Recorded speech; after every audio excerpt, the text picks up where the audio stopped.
Welcome to the 27th episode of A Change is a Chance. My name is Ryan Lowe, and my goal is to educate listeners, especially young ones, on the issues in this world by interviewing different experts who can lead us into the charge for change. Two of the most popular activism topics in our world are climate and social justice issues. On this podcast, we've talked about both many times. But if both are so popular, why isn't their intersection just as well known? This intersection is known as environmental justice, or climate justice. Environmental justice is an important aspect of modern activism, as both environmental pressures and justice issues define what we are as a planet. However, such a broad topic can be difficult to understand, from the nuances of cause and perpetrator to the small details of injustice that go unnoticed by most. Luckily, there are some expert groups in this field, like the organization Climate Justice Alliance, a nonprofit dedicated to inspiring change in frontline communities, building resilient, equitable economies, and exposing false promises posed as solutions. One incredible person leading this fight is Carlos Torrealba, Climate Justice Alliance's member, mobilization, and engagement organizer.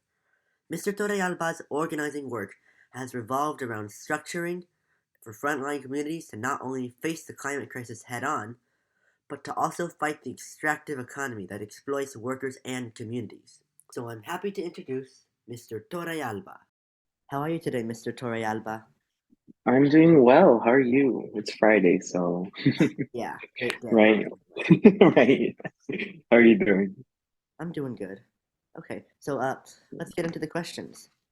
Yeah, Well, can you please tell us about what environmental justice is and how it differs from solely environmental activism? sure. So environmental justice or climate justice, I think most folks know it as these days, came out of a need of by frontline communities. So when we talk about frontline communities, those are communities most impacted by the climate crisis. So those are often communities of color, those are often working class, um, poor folks, those are often people in rural communities, indigenous communities. So people from those communities got together, over the years, and actually, it really culminated in the 90s, where they came out with a set of principles called the Hermes Principles. And the Hermes Principles for organizing are the foundation for climate justice, environmental justice work. And it differs from regular climate work, A, because it's led by the people most impacted by the climate crisis, but also because I think what makes us differ from the mainstream kind of environmental movement is that we understand the root causes of the climate crisis, which is our economic system, which is one based on an extractive economy, right? Where we extract, both extract from the earth, but also extract from people. And so, in order to tackle it, it's not just about recycling, it's not just about, lowering your emissions, but it's actually about changing the systems which led us to this point. And so I think that is the biggest difference between what you would call the climate movement and the climate justice movement is that we're really trying to tackle the root causes, because even if we fix this crisis via, just changing our life, like we're not going to change it by just changing our lifestyles, etc. It's about actually changing the root causes of it. So that's kind of how we differ, and it also differs on who's leading it. I think if you look at the mainstream climate movement, it's often white folks, right? Yeah. Folks who come from, wealthier backgrounds and have the capacity to, while for our communities, it's not just kind of a hobby, it's about survival, right? And survival of ourselves and our cultures and the planet. Well, it does sound like that climate justice is that perfect intersection between environmental and social movements, would you say? Yes, definitely. Mm. And the other thing too that I would emphasize is that climate justice isn't isolated from all these other movements, right? It's very much intersectional, whether it's fighting against white supremacy, whether it's labor, right? Workers who are organizing. It's all very interconnected in all these different movements. Um, and that's, I think, also what differs it from the mainstream is that we really interconnect and intersect with those different struggles as well. Yeah. Okay. So, how do environmental injustices impact communities, and what are some common characteristics of these communities? Yeah. Again, it manifests itself in various ways. But I think some like very like common examples is oftentimes because of the historic, and we're just talking about a US context here, right? It's different across the globe and in the global south. But um, I think one defining characteristic is often our communities of color were redlined into neighborhoods that were exposed to uh, either were undesirable lands, right? That they were forced onto, both indigenous communities and just Black communities and other communities of color.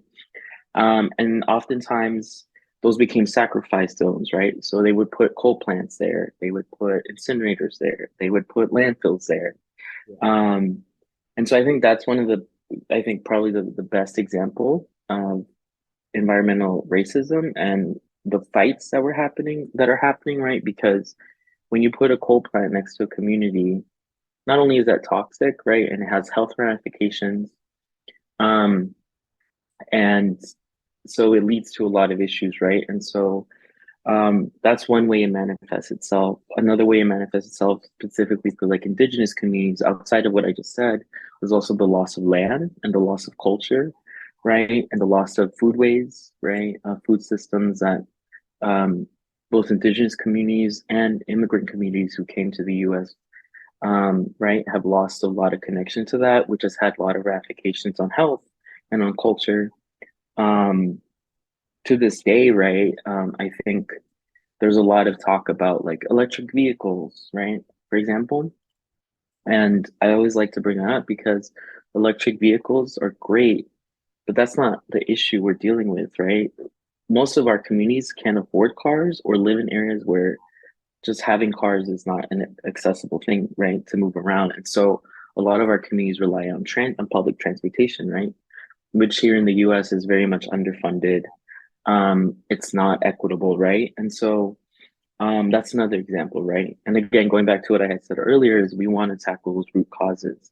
We don't believe that everybody should have an electric car. We believe that everybody should have access to mass public transportation, right?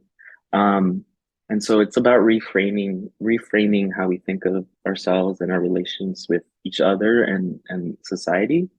So transit's another great example, the loss of land, like I said.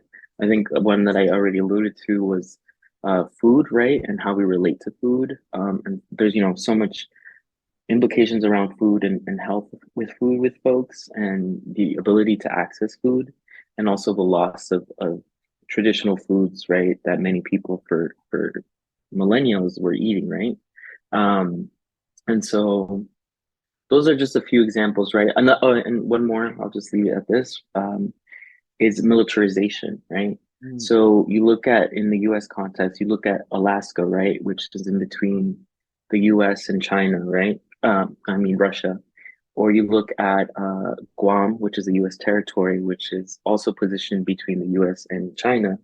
There's heavy militarization in those areas, so that indigenous communities are being displaced, but while also being displaced, they're being exposed to toxic military weapons, right? They use, for example, in Guam, we have members in Guam who are fighting back against, they're using their lands as testing grounds, right? With bombs, with weaponry that's poisoning people's water and health. So those are just a few examples of how that kind of manifests itself. I mean, there's millions of examples, but those are just three for you, man.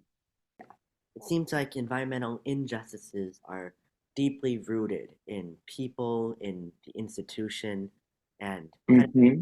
dealt like that from the bottom up, right? Yeah, exactly. They're deeply embedded in how our society functions, and we always talk about, again, it's white supremacy and our capitalist system of extraction. Yeah. Yeah. So there are many notable examples of environmental injustices that have gone viral, such as Flint, Michigan, or the Afton protests. But what are some more common acts of environmental injustice that some may not realize they're facing, like a racial microaggression? hmm let me think about that one.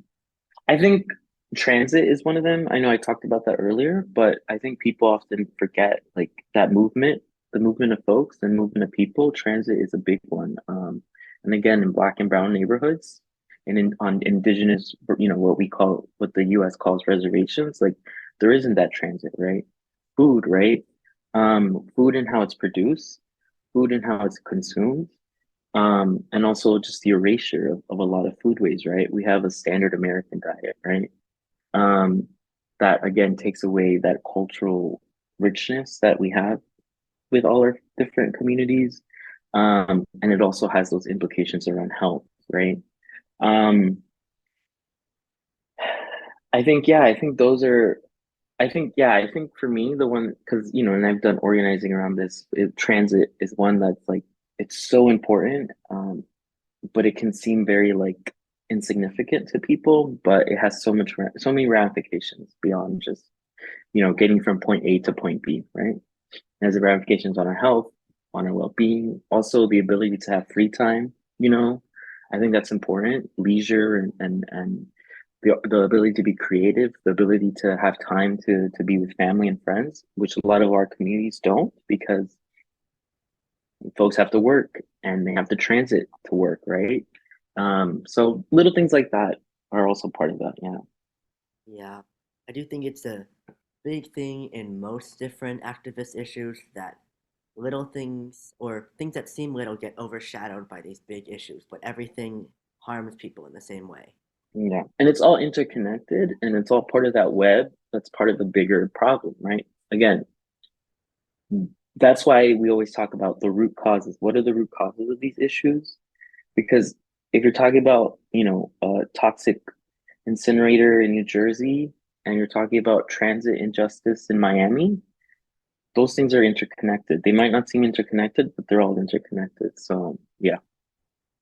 So you already talked about this a little before, but could you elaborate on how the government is involved with environmental injustices, like the capitalist system that we do have here in America? Yeah. Also, So, I'm sorry, I'm sorry. Uh, no, you're good. what has been done to help the situation by the government as well? Yeah. So, again, it's so embedded in our systems and in our institutions. And I think to really like give it justice, you really have to go back to the foundation of this country, right? Um, and the genocide and removal and murder of indigenous communities, right? Which started back in whatever it was, 500 years ago, right? Um, and then from there you go to slavery, right?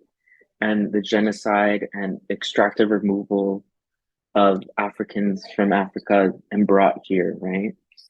And from those two things, really how that institutionalized itself into our whole DNA as a nation, that is embedded in that, right?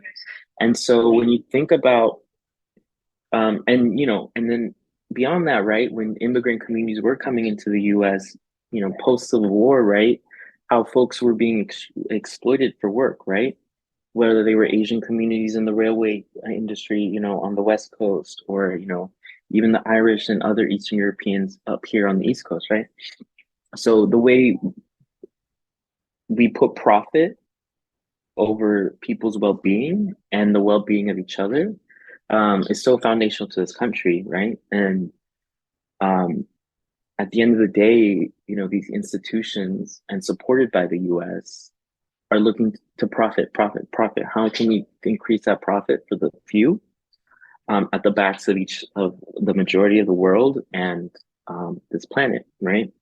Um, so it's so embedded in our DNA as a country and in our government, right? And our government has worked hand in hand with these corporations, right? Has worked hand in hand with these players who have done this damage to our communities, right?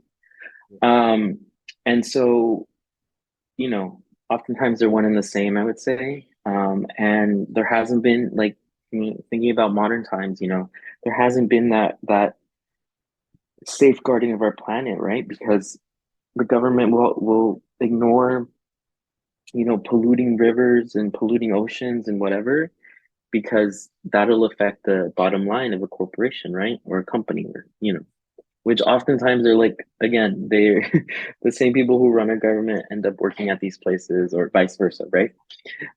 So it's just so embedded in how our country was founded and how our country functions still to this day. In terms of addressing that, the Environmental Protection Agency was founded in, I think, the 70s. I don't remember the exact date, right? But that was one stride of trying to rectify that, right? And in the 60s there was a whole movement, and Silent Spring by Rachel. I got it for her last name, right? But kind of exposed the pollution that was happening in our Rachel Carson, that was happening in our communities, and everything. And so there's been little incremental efforts by the government, right? I think thinking like the last few years, right? There's been a new administration that came in. There was a big movement to pass a Green New Deal type legislation, right? Yeah. That failed. Um, and one thing that we in the climate justice movement are like paying attention to and fighting back against is what we call false solutions. Because, I think there are strides within the government to rectify some of these things, but oftentimes they're bringing in false solutions, which hurt our communities even more. So, for example, we're very much against the concept of carbon neutral, right? Because again, what we want is the complete stop of fossil fuel extraction. And when there's these carbon markets, and I won't get into it because it's very like heady, and it can get very complicated, but carbon markets are pretty much a market-based scheme, right? So using the same capitalist system that caused the problem to solve it, right? And so, I mean, I ask you, like, can you solve the problem using the same formula that created it? Probably not. No. Right. And so those are things that are happening right now that they're pushing, right? So again, like the electric car thing, right? I think electric cars are great, but that's not going to solve our problems. We don't want more electric cars, right? We want, like, again, other things that are actually addressing our needs and the fundamental causes of these issues. So again, there are strides. And also, I also think it depends on different levels, right, of government. I think there's some really cool stuff happening at the local and state level. New Jersey passed I think it was last year, environmental justice legislation, which is really cool. I mean, it has its gaps, but it's really cool. Um, there's smaller efforts at city levels, right, that are being passed, but at the federal level, there's still a lot, that needs to happen that is not happening, um, and we really are trying to push that to happen. So you can find really cool things at different levels, especially at the local and state level, like I said, but on a more broader, larger scheme, it's not happening. Well, I find it really interesting that the government involvement and institutional side of environmental justice is quite the same as the one from social justice. And it really goes back to the whole interconnection thing you were saying. And Yeah, exactly. then also, like, the whole formula for problem as a solution. It's like people always say fighting fire with fire, but all that does is create Hmm. fire and on both sides. So Exactly. definitely not what we. Exactly. Yeah, definitely not. And so not only are we fighting the stuff that we already been fighting for years, but now we're fighting these new fights Yeah, that are being presented to people as solutions, but they're not, right? So it's very interesting. Yeah. yeah. So can environmental injustices occur from an interpersonal side? We talked about institutional, structural, but what about personal? Interpersonal.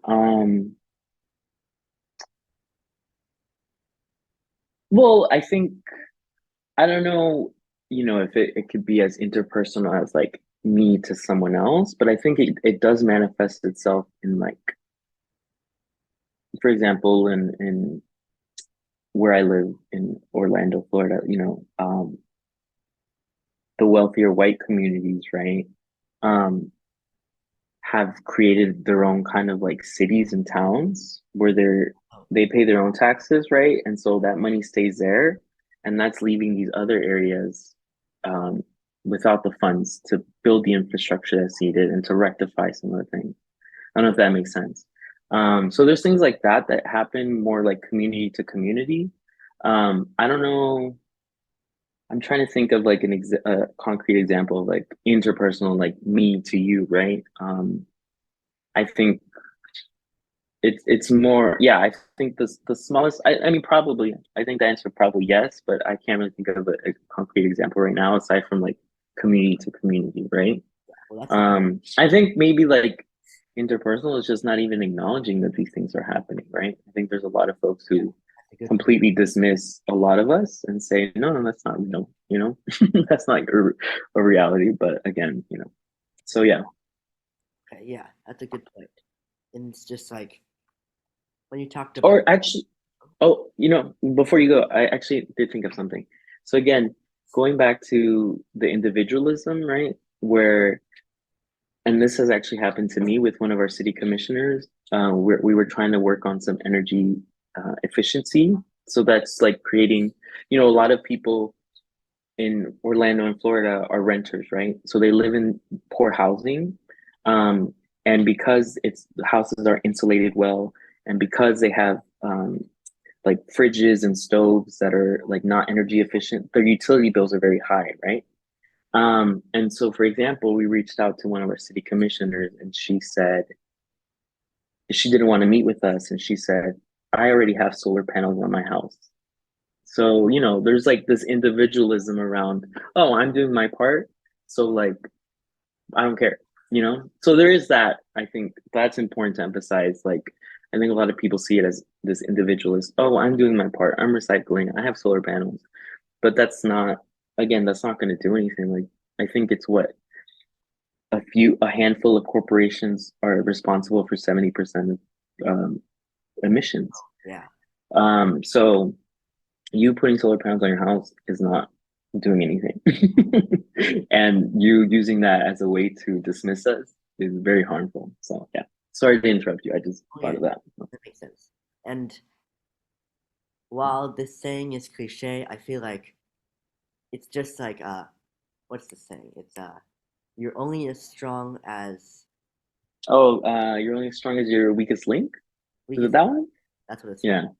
And Mm-hmm. so these people can have these temporary solutions, but if they're not helping everyone else in their community who needs to Mm-hmm. provide resource more, they're not gonna do anything, fix anything. Right, exactly. It literally voids what you're doing.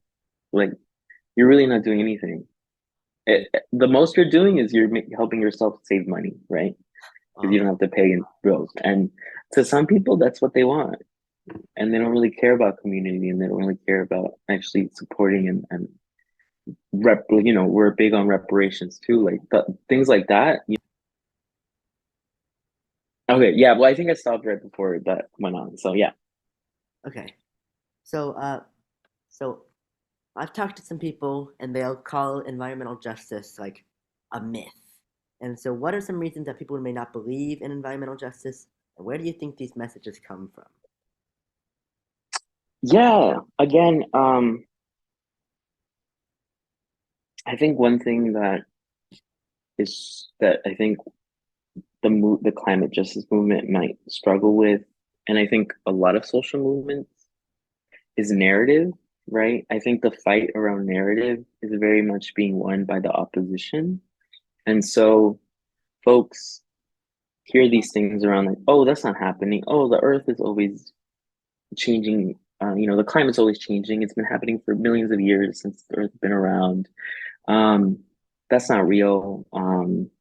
Kind of stuff has I think on the national stage, and like again, just thinking about me and Florida and stuff, like that kind of narrative has really won, and people really believe that.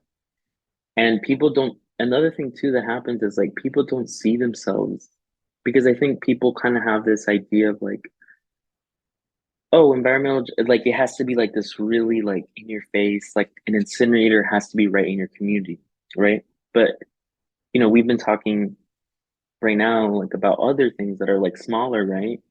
And I think people don't see themselves in that sometimes.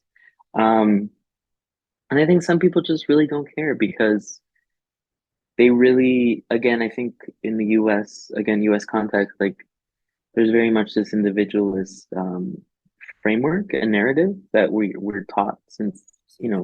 we're kids in school. And it's about the individual, individual, individual. And so, as long as I'm okay, and, people's definitions of okay is interesting because I would argue some of those people are not okay. Um, it's so embedded in how we think and how we see each other, that I think is a big problem. Okay. So I would say, yeah, individualism, I think, and that narrative has a chokehold on all of us, even those of us in fighting these climate movements, right? Because I have seen it where like a community is fighting against something and they might win, right? And then they think they're like, okay, we won. But it's like, no, the fight continues. And how do we support people that are going through the same thing, So yeah. And back to your first point on this question, I was just talking about this in history class. Propaganda has been seen as like a war tactic, but it has evolved and it is now a part of social media, of everything. Like it doesn't need to Mm-hmm. be random old videos with weird music about a war. Mm-hmm. It Right. perpetuates as an Instagram reel or really anything. Right. It's through music, through television, through movies, Yeah. through, I mean, I don't know how people still read, but even through literature, it's in our educational systems. Um, it's again very embedded, and all of us are susceptible to fall into it, because again, that's this exceptionalization of the US and exceptionalization of our society of like, oh, we're individuals, whatever, life, liberty, whatever the heck they say, right? That completely disregards looking at each other in a holistic way and is looking at each other as one instead of looking at each other as an individual, Yeah. So, on the counter side of that question, there also seems to be recently a rise in environmental justice activism. What do you think drove that, Mm, and where do you think environmental justice as a concept is headed? yeah. So yeah, I think it's just been brewing for years and decades, right? And we always have to give honor to those folks who came before us who've been doing this work, right? Even when it wasn't called environmental justice or climate justice, people have always been fighting against these systems in different ways. Yeah. Um, Again, I think the term and how people talk about climate justice, environmental justice is, probably 30, 40, maybe 50 years old, right?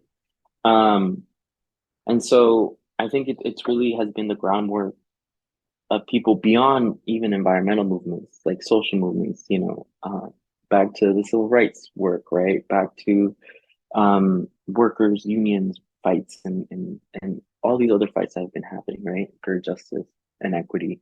And so that has laid the foundation for this movement, right? Um and I think it's been growing, and I think it's growing because of that, but it's also growing because we're at a we're at a crossroads, right? Where this climate crisis is being felt more and more each year, very dramatically, especially for our communities who are on the front lines. And it's not something we can ignore to like people. It's getting to a point where even people that have traditionally not been affected, cannot ignore, right? And so I think all those things have played a part into how this movement has been building up, right?